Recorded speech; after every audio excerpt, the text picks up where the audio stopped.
Bonjour mesdemoiselles et messieurs, est-ce que vous avez vu cette chanson?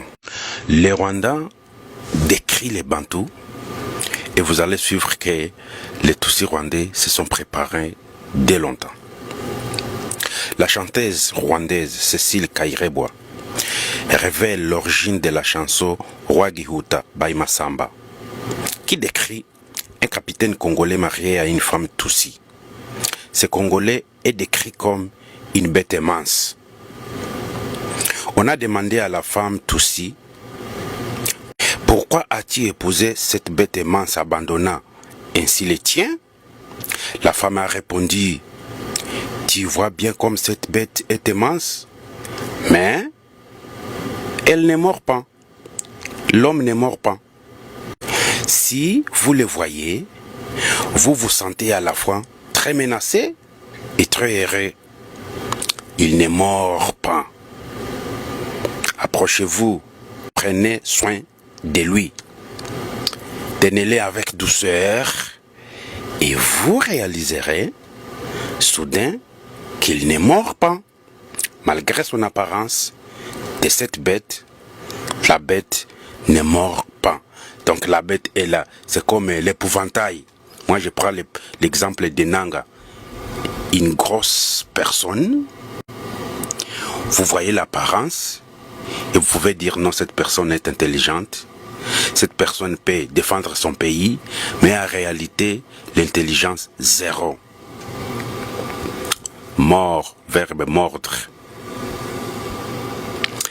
Il décrivait ainsi de manière métaphorique la personnalité des Bantous. C'est ce que je disais. Quoi en colère face, même s'ils se mettent en colère, si on les aborde avec douceur, comme une femme en colère prodigue tout, il va lâcher. Il va lâcher. On comprend immédiatement qu'ils ne mordent pas, malgré leurs apparences terrifiantes. Les Bantous qui travaillent avec les militaires Tutsis rwandais, votre chanson est ici. Les militaires congolais, les généraux traîtres, les Nanga et les autres, ça c'est votre traduction, c'est une chanson de Masamba. Il a même chanté en lingala. Vous pouvez regarder cette chanson sur YouTube. Cécile Kayirebwa nous donne des révélations. Ouais. Cette faiblesse des hommes bantous est souvent perçue comme de la stupidité. Les hommes hutus sont aussi semblables. C'est pourquoi les Tutsis pensent que le contrôle des bantous passe par les femmes. Ouais. Au Rwanda, on se demande pourquoi Ekenge a été sacrifié. Pourquoi? Même les Rwandais s'interrogent. Pourquoi Ekenge a été sacrifié? Alors, Ekenge a dit la réalité. Il a dit vrai. Une vraie version, ce qui se passe.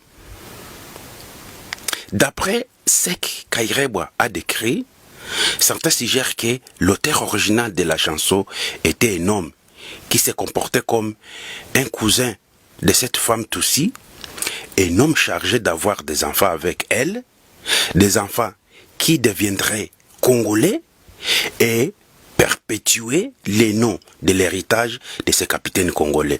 La chanson Rwagihuta est disponible partout sur YouTube si vous la cherchez. Mesdemoiselles et messieurs, c'est Elvis Nyangezi.